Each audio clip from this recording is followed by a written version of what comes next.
Hello and welcome to the Temple Mount podcast. My name is Shogun. Joining me today is my friend Blindi. Very interesting topic, which is the Apocryphal Jesus. The Apocrypha, of course, are those scriptures which are considered sacred by some, but which are not officially canon, not officially part of the Christian Bible, such as the Gospel of Judas, the Gospel of Thomas, or the Gospel of Mary, etc., Gospel of Barnabas. So I think we're going to talk about what these other apocryphal texts have to say about Jesus, and on that, Blindi will be our expert today. But before we get started, please make sure you've joined the Temple Mount Discord server, and make sure you've subscribed to the Temple Mount YouTube channel, where you'll get new episodes uploaded every day. That being said, welcome, Blindi. How are you, my friend? I'm good. How about you, man? I'm great. It's Friday. It's payday. It's my long weekend. Yeah. It's beautiful outside, so I'm feeling blessed, man. I'm looking forward to this conversation. Where do you think that we should start with this discussion? Is there a particular apocryphal description of Jesus that is a good entry point, do you think, or where should we begin? I don't think there's actually any necessarily better entry point than any else entry point into these apocryphal texts. I do have some texts in mind that I would want to discuss, but I don't know if any of them are better than others. Maybe we should start in a pseudo chronological order, in the sense that the Proto-Gospel of James, for example, we could talk about that first, because it basically describes the birth of Mary and how Mary and Joseph came to be, and such things like that. So maybe we could talk about that first. Have you heard of the Proto-Gospel of James before? Not by the term proto-gospel. I've heard of the, so I'm not sure. I've read some apocrypha, but it's not directly bringing to mind. Like, I don't remember. You're gonna have to reintroduce me to it. Right. Well, there is also the purported secret Gospel of James, which is doubtful if it ever actually even existed. But the Proto-Gospel of James is actually, it was a very popular text in early Christian tradition. It probably originates in the second century, and for example, it contains the teaching of the cave birth of Jesus Christ. If you have ever seen paintings or heard stories of Jesus being born in a cave, this is where it comes from. Or if you have heard the names of Mary's parents, for example, this is where it comes from, because they are not mentioned in the New Testament, obviously. Those names being Joachim and Anna. I had to think about those for a long time. And for example, if you like, for example, in American culture, there's usually, for Christmas or Easter, there's erected a shrine where Jesus, usually it's born in a stable, but sometimes in a cave even, which would be, according to this proto-gospel. But usually in those kind of shrines that they erect in America for Christmas, for example, there are 3 wise men and shepherds. But if you read the New Testament, in the let me see if I can get this right. I'm not 100% sure if I can get this right. So in the Gospel of Matthew, there would be the 3 wise men, and in the Gospel of Luke, there would be the shepherds, like separately. They wouldn't tell the same story in those details. But in the Proto-Gospel of James, they both show up.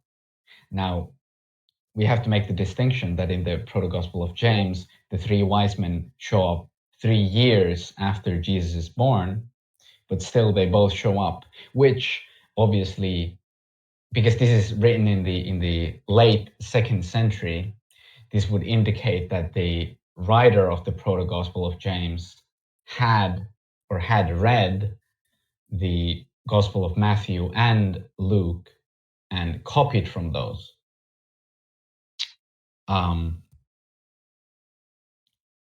Where was I going with this?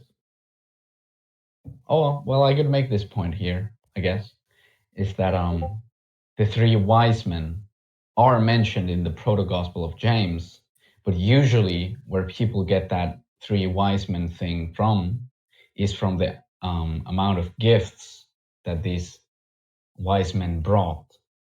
Because in the synoptic gospels in the New Testament, it doesn't actually say how many wise men there were. People just interpret that it was three because there was three gifts, but it doesn't really make sense that you would interpret the amount of wise men based on that. And also, it only says that they came from the east, and there have been different traditions. For example, Chinese Christians usually interpret that to say that those wise men came from China, to link them to their tradition. Or Indians think that one of the wise men was Indian, and that's why usually even in American tradition, one of the wise men has black skin because they think he came from India, even though there's no indication of that in the New Testament. So there's things like that. I'm just giving this as an example to illustrate the fact that a lot of Christian traditions take things from apocryphal gospels into their quote unquote orthodox views, and a lot of people don't even know that these things are not in the New Testament, that these are not actually quote unquote verified gospels or teachings. I see. So, what is your take on these apocryphal gospels? I mean, do you believe that there is authenticity to them and truthfulness in them, or do you think that they are false? Like, how do you break that down? Well, if we're going to go down that route, I wouldn't think. Well, I would want to talk, at least in this context, and usually when I think about these things for myself too, I usually want to think of these things in a scholarly and an academic view, where I don't necessarily want to take sides on what I accept as real or what I don't accept as real. In the sense that these texts were written somewhat alongside the New Testament Gospels and the New Testament teachings. And even if you consider the New Testament, like for example the letters of Paul, like half of the letters of Paul are usually, at least by modern scholars, usually attributed to be like pseudo-epigraphical, like not actually written by Paul. And the New Testament Gospels, I have not seen one scholar that actually believes that they were actually written by the apostles that they're purported to be written by. So in that way, I don't necessarily attribute falsehood or correctness to these teachings or writings based on if they're included in the New Testament gospel or not. I would just like to look at them as what they are in a way. Right. Yeah, Matthew, Mark, Luke, and John bear the names of the apostles, but were not authored by the apostles. And I do believe that the Apocrypha needs to be studied, and we've done some study of the Apocrypha. Even the Gnostic Gospels, I think, should be studied. But the question is, how we apply the discernment of the Holy Spirit to understanding what, if anything, is in them that is worth considering. I'm very interested in what's called the Ethiopian Canon, because the Ethiopian church purports to be the oldest existing Christian church and a Melchizedekian church, and also has the largest and oldest canon. So their Bible includes like many, many, many more books than the King James Version. So like I've read the King James Version, I read the Bible from cover to cover. My next big project, I think, is going to be to read the entire Ethiopian canon. Because I think there's some very likely legitimacy to that. Well, yeah, the Ethiopian canon is actually very interesting, and there have been, many of these texts that have been thought to be lost have actually been preserved in Ethiopian monasteries. So I do respect the Ethiopian church for that, at least. But I also respect them for being open-minded to teachings like, for example, I'm not 100% sure of this, but I do believe that the Ethiopians preserved the Gospel of Thomas, at least in some ways. Even though the oldest manuscripts of the Gospel of Thomas have been preserved in other ways, for example, in Nag Hammadi, the Ethiopians did preserve some of it, and I do respect them for things like that, because the Gospel of Thomas is obviously, that was one of the Gospels that I wanted to get to later in this talk. That is very different from the biblical canon, obviously, because first of all, it's very different from the other Gospels because it doesn't really explain anything in Jesus's life. It just has, I believe, 114 sayings of Jesus, but it doesn't really say anything. Like, if you only had the Gospel of Thomas, you wouldn't even know that Jesus would be crucified or would have been crucified. And yeah, I do respect the Ethiopian canon for that. I don't know why I started talking about that for so long. Well, we can talk about anything, you know. I mean, so for those who don't know, the King James Version, which for whatever reason is often considered sort of like the default standard or like most accepted Bible, has 66 books in it. Now, the Catholic Bible, I didn't even know this until like much later in my life, but the Catholic Bible has more books than the King James Bible does. It has an additional set of books called the Deuterocanon, and I'm sure you know this, but I'm just saying this for the audience. And so they have like First and Second Maccabees and the Book of Jubilees and stuff like that, which is not in the King James. I need to read those. Some of them I've listened to, but I need to read all those. And then beyond the Deuterocanon, then you have the Apocrypha, which is like, I don't know how many books are in the Apocrypha, but it's quite a few. And then finally you have the Gnostic Gospels, like the Nag Hammadi Gospels or whatever. Well, those aren't really in the Catholic scripture. No, they're not. I'm saying, so you have that, like, it's like an onion, right? So the core of the onion is the King James. Then you expand one more layer, you got the Deuterocanon. Then you expand one more layer, you got the Apocrypha. And then if you really want to be like open-minded / heretical, then you would include the Gnostic scriptures. But this is kind of, as far as I can tell, like the full body of literature. And then people argue about which parts are legit and which parts aren't, right?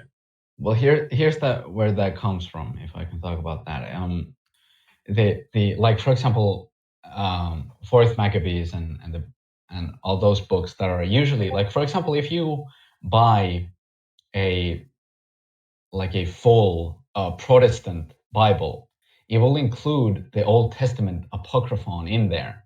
But the Old Testament Apocryphon is different from the New Testament Apocryphon in the sense that before the time of Christ, Jews read those books that are now in the Old Testament Apocryphon, but those texts were not written in Hebrew. They were originally written in, for example, Greek or Aramaic, and Jews read those. And when Christianity arrived through Jesus Christ, and when that tradition started, Christians started reading those books. And at that point, Jews thought to make an official Old Testament, that they made an official canon of books that would be in the Hebrew Bible. This is why it's called the Hebrew Bible, because they only accepted Hebrew writings that were originally in Hebrew, the sacred language of the Jews. So all other books were thrown out of the canon. But Christians, the early Christians, which obviously they didn't call themselves Christians, but what we would now call early Christians, they did not throw those books out. They still thought they were valuable, so they kept reading those books, and it became the Old Testament Apocryphon. But the difference between that and the New Testament Apocryphon is that the New Testament Apocryphon is, a lot of it is supplementary writings on the New Testament or even the Old Testament books, they're kind of they're explaining something about them, or they are, for example, like the book of Enoch. Like there's a very small chapter in Genesis that talks about Enoch, and then there's a book of Enoch that's basically unfolding of what actually happened, because it's a very mysterious passage. You probably know about the passage of Enoch and such things like that. Right. I mean, even like I started reading the Bible as a small child, and even as a small child, I knew that there was one line in Genesis that was extremely profound and mysterious, and I always was mystified, like so intrigued by it. And it says, and in those days, the sons of God came to earth and found the daughters of men fair, and went into them and bore them sons, and their sons were the mighty men, the giants, the men of renown. And then that's like all it says. And I'm like, well, that's clearly not a complete story.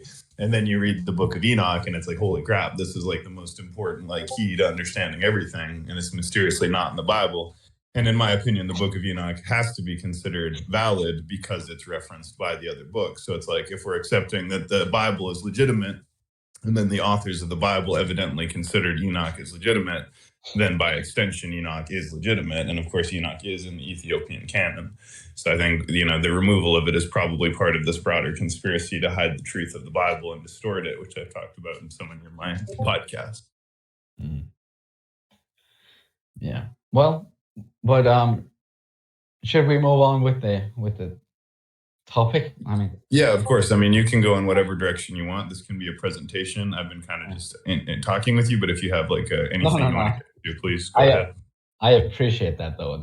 That was a very interesting conversation, but I would want to at least draw attention to things like, for example, the infancy Gospel of Thomas, because I mean, people in here might know about that, but some people might not. And I think it's very important to know about these kind of books if you're very heavily invested in this religion.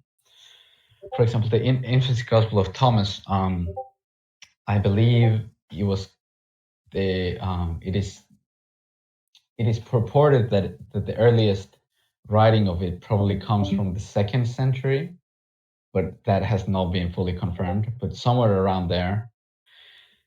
And the infancy Gospel of Thomas is basically, well, first of all, the name is kind of misleading, because it's not really talking about Jesus's infancy. It's talking about when Jesus was from 5 to 15 years old, I believe. And it has very strange stories of Jesus. For example, there's one story, this is a very interesting one. There's one story where Jesus is speaking to clay, and the clay forms into the forms of birds. And then there's people, I think, and one of the people is Joseph, his father, that come to ridicule him and asking him what he's doing, and it's the Sabbath. So they're also ridiculing him for that why is he making something on the Sabbath?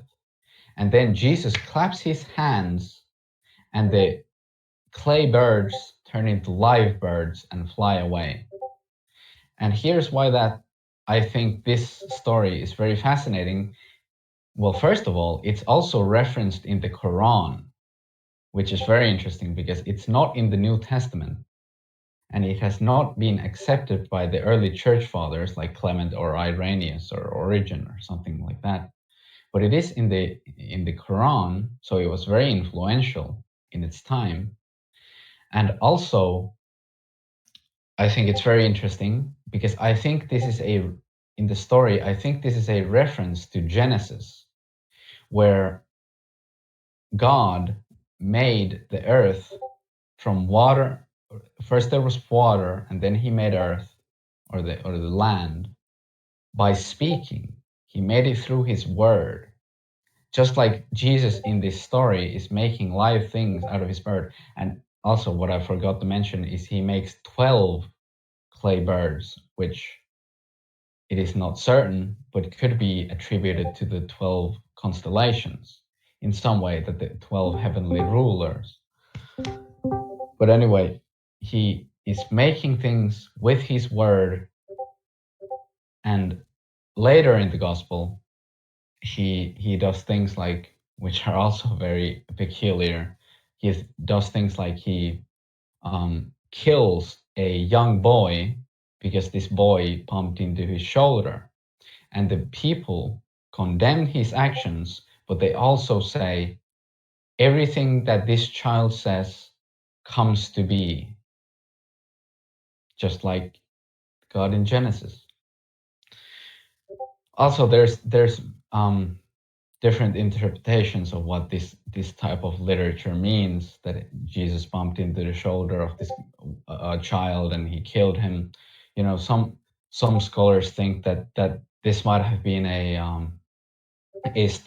early Christian story for children, that it was read to children, and it was a children's story because the passages in this gospel are very short and to the point and such like that. Now, I don't agree with that interpretation necessarily. There's other, facts that go along with it that could point to it, but I don't really agree with it. And then but what I would agree with the interpretation, there's also other interpretation, but what I would agree with is, or mostly aside with, is an interpretation which is along the lines of this being a showing of the power of Jesus in the way that, like, for example, okay, I have to preface this with this. For example, when the child bumps into Jesus's shoulder, the word that is used in the Greek text, in the Greek original text, for the bumping of the shoulder is a word that was usually used for athletic games, especially wrestling. And in that time, it was very common for people in athletic sports to curse their rivals. And this might sound like a far stretch, but it was very, very common. There is very many examples in ancient literature of these kind of curses. There are lists of these curses. And Jesus says one of these curses, and the boy dies that he is cursing. And then the people around him say, everything that this child says comes to be.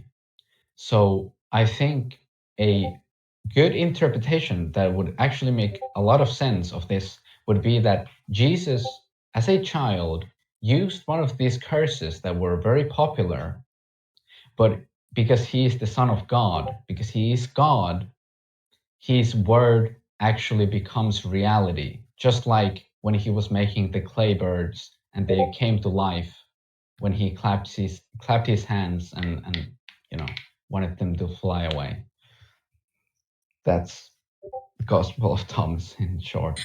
I think that's what right. It is very interesting. And one thing that should be noted is that same story appears in the Quran of Jesus making the clay bird that flies away and comes to life is in the Quran. So some people interpret that as evidence that the Quran is false, because the implication is that Muhammad, just included whatever he heard in his local environment, but those were like folk tales that were not actually part of the scripture. But since Muhammad, he didn't know that, so he included it as though it was a true story. But I just thought that was kind of an interesting side note, or perhaps it was a true story.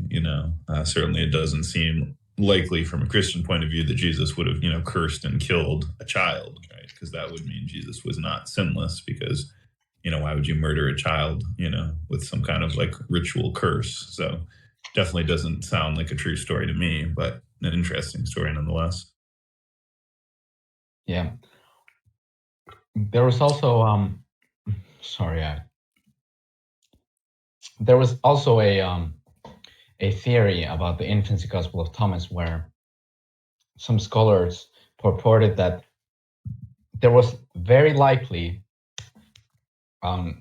stories, like verbal stories, going around about Jesus being a very angry person, because that was the common way to refute someone's point in the ancient times. Because the ancient philosophers would constantly talk about anger being the most, depraved emotion of a human, and it was the worst thing about a human that somebody would get angry. And some scholars are saying that the infancy gospel of Thomas is kind of a refutation of that, in the way that it would say that, oh, but Jesus only got angry as a child. But in the Gospel of Luke, in the New Testament, it says that this is the only time in the New Testament where it actually talks about Jesus's childhood. I forget what the beginning part of it is, but the latter part of the passage reads something like, Jesus grew in wisdom and something else, like maturity or something like that. I'm paraphrasing, of course. And that the infancy gospel of Thomas would have borrowed from Luke that verse and put it like that Jesus got angry when he was a child, but he later grew in wisdom and maturity. I don't agree with that interpretation, but that is one interpretation that some scholars believe. I'm just putting that out there.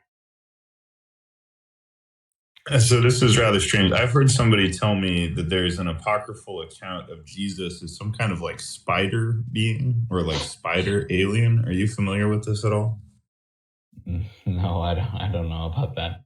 Okay, yeah, it sounds extremely outlandish, but someone told me that there's like an apocrypha where like one of Jesus's disciples goes into a cave and Jesus like reveals his true form, and he's like some kind of like spider, which obviously sounds like, totally insane, but maybe that's not even a true story. Maybe I just was being lied to, or who knows. I mean, I have not heard things like that, but actually that reminds me of a parallel of one text. I think it is it goes something like this. The infancy gospel of Thomas was taken by a later writer that turned it into that wrote a new text based on that, and he changed. I think this was in the like middle ages, and he changed the story somewhat. I can't remember what the name of that text was. It was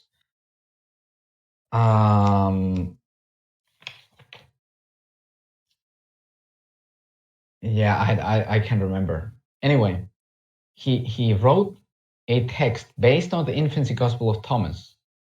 Or no. He okay. This is how it goes. I can't remember the name of the text, but he wrote a text based on the infancy gospel of Thomas and the Proto-Gospel of James, because those both describe the early childhood of Jesus Christ, right? And then that text was copied and revised by another scribe in the late Middle Ages, and the name of that text is, I think it is something like the Gospel J, or the text, or no, it's something J. It's like the Gospel J or the Book of J or something like that. Are you talking about the Q Gospel? Q? No. Q was with Mark. That is the Markian hypothesis. This was in the late Middle Ages. A scribe, probably a monk, a monastery monk, copied a text that was copied from the Proto-Gospel of James and the Infant's Gospel of Thomas, and that was called something J in today's, academic field.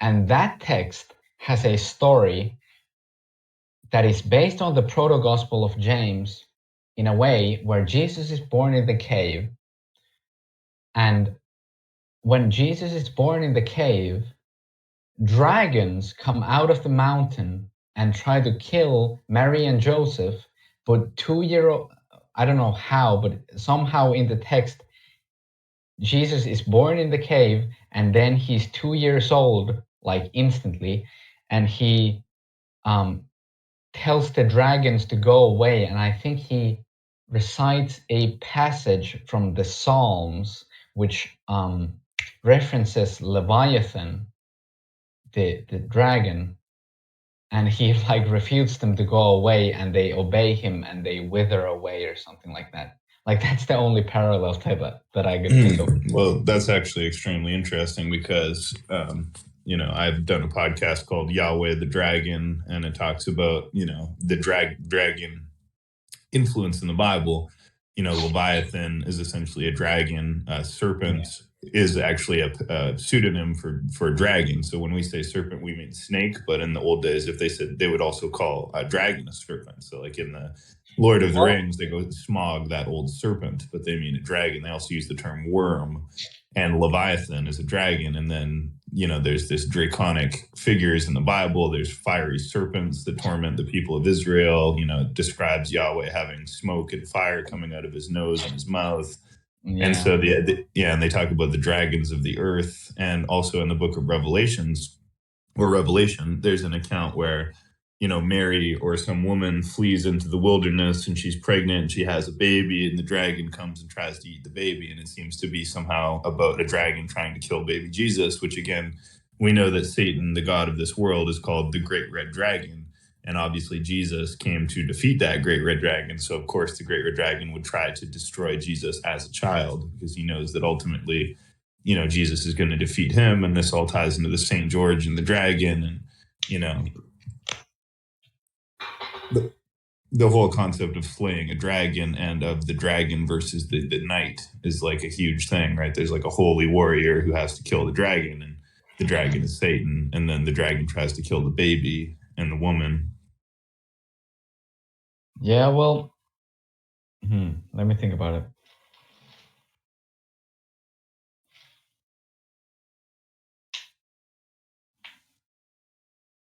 Well, I mean, I wouldn't necessarily agree with that fully of what you said. For example, the story in Genesis that you referenced, I would agree with it in the sense that yes, I do believe that in the Garden of Eden, before Eve eats the apple, the serpent that is referenced does refer to a dragon.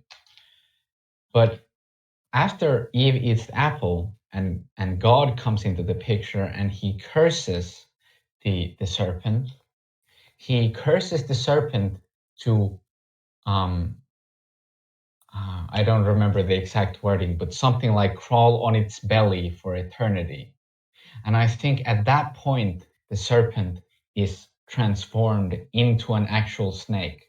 Because before that, the serpent doesn't actually crawl on its belly. And what is a snake that doesn't crawl on its belly? It's a dragon. But after that, it does get turned into a physical snake. Now, but I would agree with that there, for example, in Psalms, there are very many allusions to dragons and such things.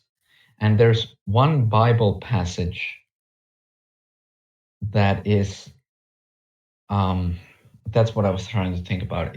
I think it's in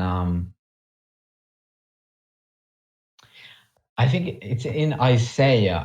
I believe, don't quote me on this, but I think it's Isaiah 27:1. Isaiah 27:1 talks about the Leviathan, and if it's that part, it should say that something like Leviathan, the fleeing serpent, Leviathan, the twisting serpent. And that part of Isaiah is a direct quotation from a Ugaritic Baal myth. It is a like pseudo-Sumerian Baal myth that the Sumerians and Babylonians have been repeating for centuries before Isaiah was even written. And this can be proven through texts that have been found. And there's evidence of this myth going even further back in time. There's evidence of this myth going even back to the Aryans in Indus Valley in India and stuff like that. It's a very old myth, and it is believed that this myth, this dragon myth, is one of the oldest surviving religious myths that there is. I don't know, something like that. Right. And this is one of the underappreciated narratives in the Bible. Like there's something in the Old Testament about Yahweh who smote the head of the Leviathan, or God who smote the head of the dragon of the sea. There's a dragon who rises out of the abyss in the book of Revelation. As you pointed out, the serpent, before it lost its legs and was punished to become a serpent, must have been a dragon. There's all these connections. And the dragon, of course, is Satan. And in Revelation, the dragon is restrained in the abyss, which means deep in the ocean. And it comes out of the ocean in Revelation. And this ancient sea serpent is described, but like we don't really talk about this in Christianity very much, the importance of this like sea serpent dragon. You know why it's not? You know why it comes out of the ocean? It comes out of the ocean because in the earlier myths about this primordial creature, it's also not. Well, I mean, it is Satan, but it's more so primordial chaos, because in the Old Testament there is no reference to Satan in that way. So it's really primordial chaos, and it could also be alluded to the darkness in Genesis, but that's a different thing. But also for example, in the Ugaritic ball myth, the word for I forget what the god's name is. That is the same as Leviathan in Isaiah, but the word means both sea and serpent. And they thought that this god was both the god of water and the god of like flying and serpenthood and stuff like that. So they thought of it as both things. So in the Ugaritic ball myth, they God, I can't remember the Sumerian names for these deities, but anyway, there's always a hero that slays this dragon.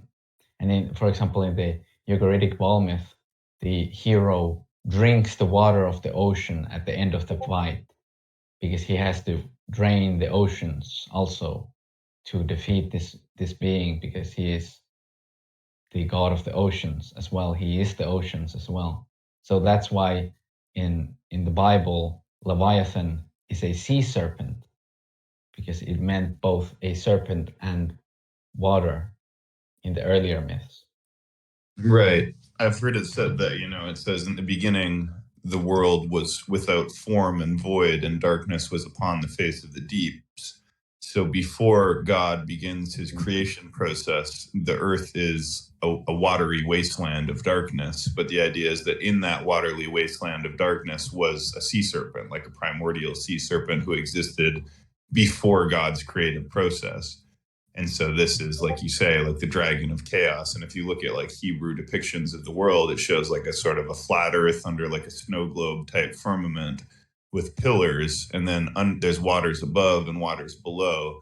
And the waters above, the kingdom of heaven sits above the waters above the firmament. And then Sheol is like a hollow cavern. And then beneath that, there's the primordial black ocean under the pillars of the earth, and then it depicts this serpent like winding amongst the pillars. So the idea is this serpent is actually down there still under the earth, under the pillars of the earth, in the waters below, and God is above the waters above.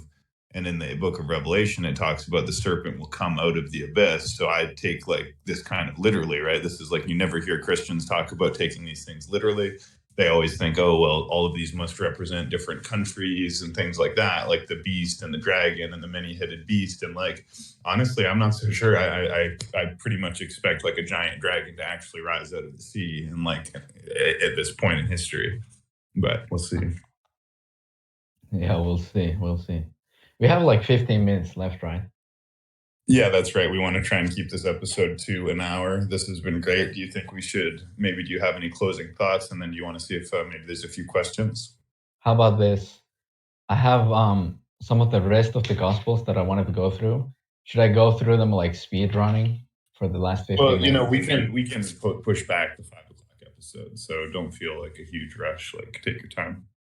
No, but I'll go. Okay, I'll go through them fast, and we can close this out, if that's fine. So I had there was the Gospel of Thomas that we talked about, and in addition to it, there was later written the Book of Thomas, the Book of Thomas the Contender, writing to the wise, I believe is the full title, and this was found in Nag Hammadi. It was written probably in the late 4th century, and it is purported to be written by Didymus Judas Thomas. And what this name basically means is basically the Gospel of Thomas, or not the Gospel of Thomas, but written by Thomas the Apostle. But what this full name means in this context is Didymus Judas Thomas. Didymus is Greek and it means twin, and Thomas is Aramaic and it means twin. So what this is basically saying is that Thomas was the twin of Jesus, and in some other apocryphal books, there are stories, for example, like people thinking that they're talking to Thomas, but it's actually Jesus. And in this, if I can go through this very quickly, there's in this book of Thomas, there are it's basically explaining that everyone has a part of Jesus in them, and they, through some kind of salvation, usually in the book of Thomas, a Gnostic salvation through knowledge, they can become like Jesus and become twins of Jesus in that way. Now, the Gospel of Thomas, that this is an addition to, I wouldn't say that the Gospel of Thomas is a Gnostic book, but the book of Thomas the Contender is more Gnostic, and it also and it has more radical views. For example, it calls ignorant people cattle, kind of in the way of the Talmud, if you want to put it that way. It calls ignorant people who do not gain this gnosis Jesus says in the book of Thomas the Contender that you should look at people who are not like you in the way that animals are, in that way. Okay, then let's move on to the Gospel of Peter. This was written early in the 200s and found in Achamin. It has very interesting stories. This is actually the only gospel that has a story about the resurrection of Jesus, an actual account of what happened during the resurrection. There were people at the cave where Jesus was buried, and they saw 3 figures, 2 that were very large, that were escorting one being that was so large that his head went above the heavens, like it went above the firmament, is basically what it's saying. And then there's also an account of a talking cross. There's a cross, like a wooden cross, that comes after them, and Jesus addresses this very tall figure that's head is going over the firmament is basically Jesus, and the other 2 figures are the Father and the Holy Spirit.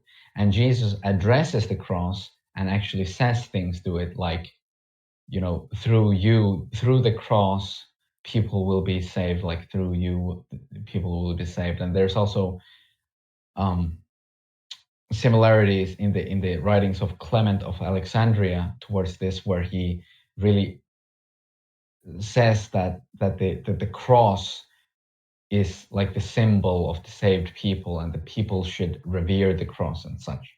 Anyway, and the Gospel of Peter is also very critical towards Jews. The Gospel of Peter is one of the Gospels that is very critical toward Jews, and it blames Jews for the death of Christ, and it takes the blame off of Pontius Pilate. Like in some of the very early Christian texts, Pontius Pilate is obviously seen as a very hostile being because he killed Jesus. But in the later texts of the Christians, he more and more turns into a revered figure. And for example, you were, Shogun, talking about the Ethiopian church before. Actually, in the Ethiopian church, Pontius Pilate is seen as a saint because throughout the ages, Pontius Pilate was turned more and more into a good figure that repented and wasn't actually responsible for it, even though this is not historically accurate at all. I mean, it's very easy to see that this is not historically accurate, but he was the blame of Jesus's death was taken off of him gradually more and more throughout the ages, up until people basically revered him as a saint. So this is one of the foundation texts for that belief. Anyway, then the Gospel of Mary, we can move on to that. In the Gospel of Mary, now it is there's a disagreement or a debate among scholars if the Gospel of Mary is actually talking about the Mary, the mother of Jesus, or Mary Magdalene. Most scholars would say that this is talking about Mary Magdalene, but there's no consensus on that view.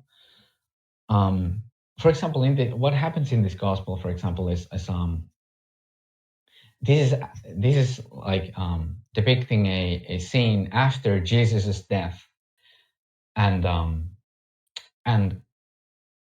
Mary, whichever Mary this is among the disciples, and the disciples, mainly Peter, Simon Peter, it asks Mary if there are any teachings that Jesus told her that she hasn't, or that he hasn't told any of the other disciples. And Mary says yes. And Mary starts explaining some of these teachings. But then after she tells these things, Peter says that there is no way that Jesus would have told teachings to a woman that he wouldn't have told the male disciples. And Mary starts defending herself and saying, I'm not lying, and all of that. And Andrew joins the condemning Mary in this way.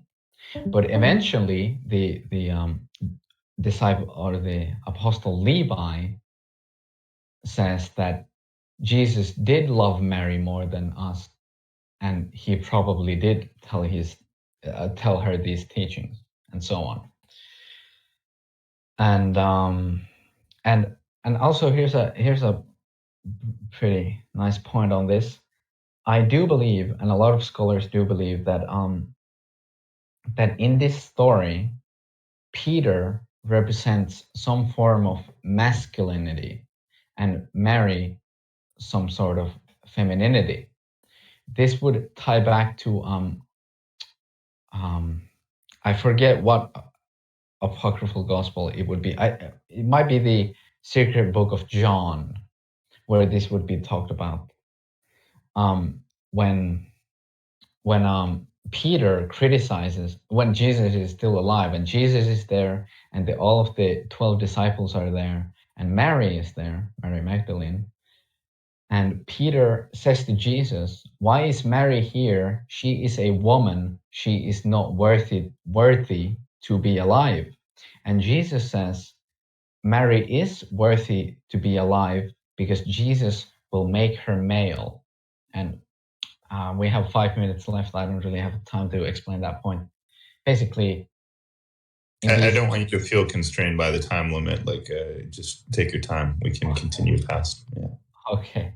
Well, in a lot of the apocryphal gospels, there is this divide between male and female aspects, and in a lot of them, like for example, in this case, when Jesus says that he will make Mary male, so she will be worthy of life, and there are a lot of other examples. This might feel a little bit stretching, but there are a lot of other examples. I'm just making this point, is that that basically in a lot of these gospels, what is happening is the true divinity of human beings is male.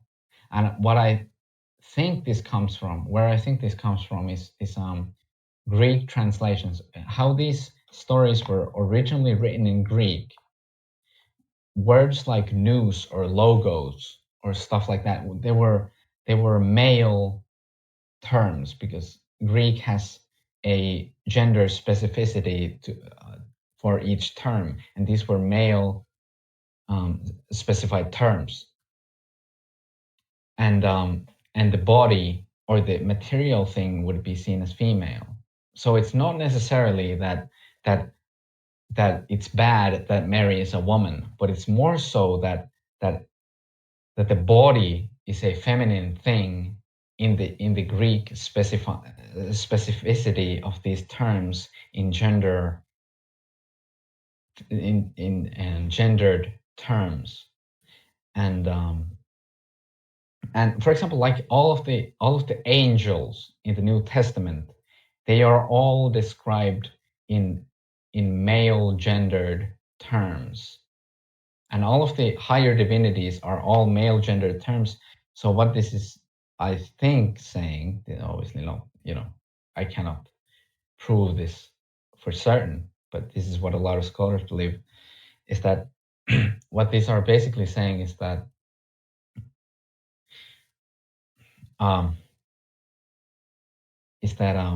the higher thing is male and the lower thing is female, and they need to be put together. There are other, like for example, in the Gospel of Thomas, it says that in the Gospel of Thomas, I'm paraphrasing, but it says something like, you were one and then you became two, and now what will you do? And then later it has like a specified passage of an androgynous human that is blessed. So in a lot of these apocryphal gospels, what is considered blessed is when you put the two genders together and you become one in them, and then you can attain to God. So it's not necessarily that the female is, or the feminine is worse than the masculine. It's just using these two things as representations of the higher and lower things. And basically what it's saying is you put them together and then you're whole again, as you should be as a human being. Anyway.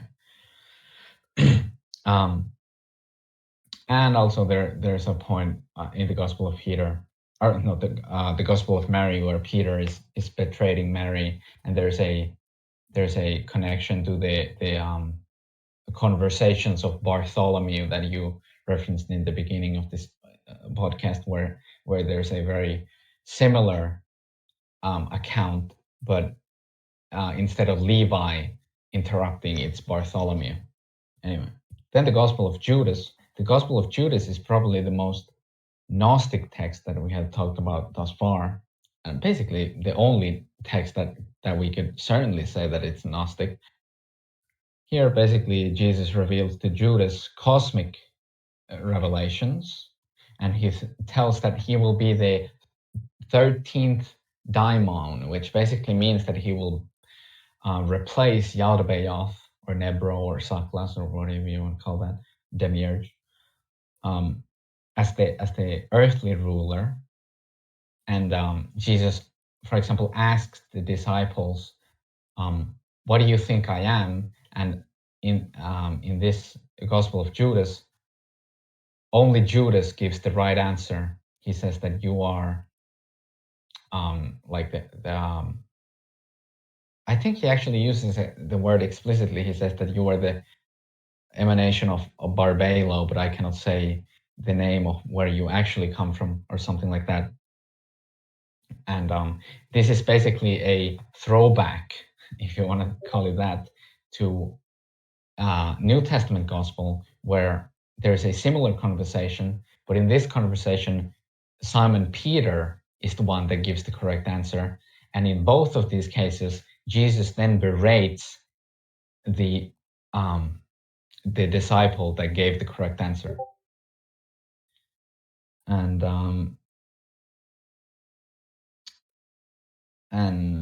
basically in both of these cases, the other disciples are seen as dumb in some way. Yeah, I think that's about it. Well, that was extremely interesting. Blindi, I really appreciate it. Really good to get to hear from you. You're very knowledgeable about these subjects, and I'll have to re-listen to this one and contemplate it further. But I'm really glad we got this out. Do you want to take a few questions before we close up? Yeah, sure. Does anybody who listened to the whole podcast have a question for Blindi or a comment? Yeah, I have a question. It's not specific for Blindi. It's just sort of for anyone who can answer. And it's not so much then with the Apocrypha, rather than the Book of Enoch was mentioned earlier. And I'm so puzzled as to why. And you brought up a good explanation, Shogun, as to why it's sort of maybe not in the official canon, right? Is because they excluded it to sort of confuse us and to sort of hide or scuttle the truth. My question is it's sort of expanding on that notion of what's the official reason why Enoch is not canon? Because I tried to go searching for this, and I tried to do a little bit of research on this, and what I seemed to find was that they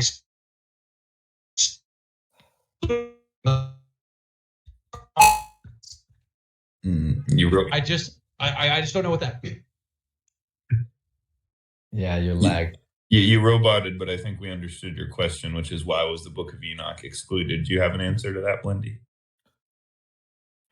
Well, I think the Book of Enoch was excluded because it was very clear even to the ancient people that it was not written by an official source. I mean, a lot of the Old Testament canon, they weren't actually written by the people that they were attributed to, but most of the people that read those texts believed that they were. Even in the early Christian era, the books of Moses, people actually believed that they were written by Moses, right?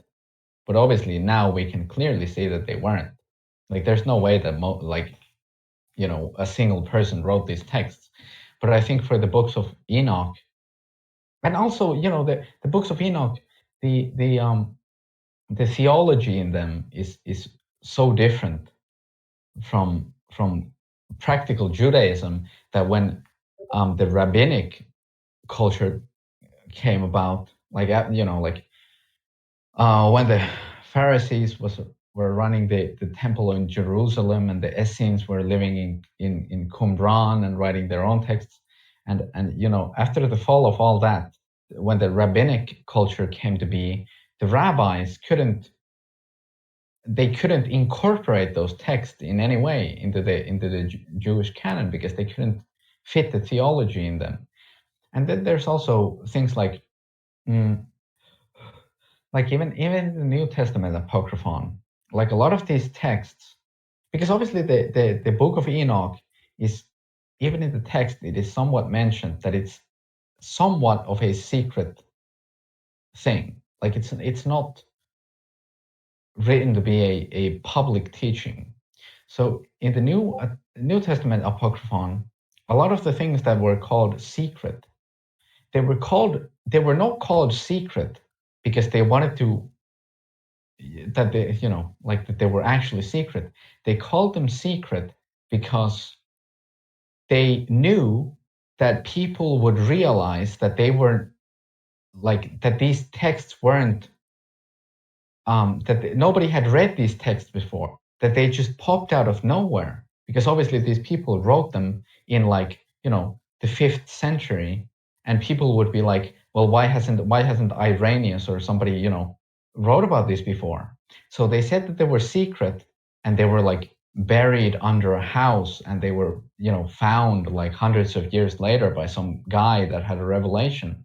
They were secret in that way because that would justify the fact that they would pop out of nowhere because they had been, quote unquote, secret for this entire time. Obviously, it would also make it more intriguing and people would want to read them more. But, in this way, I don't think the Jewish scholars really accepted the fact that, they just didn't buy it. They didn't buy that this book had just been, kept secret for such a long time and now it was leaked. They just didn't buy that.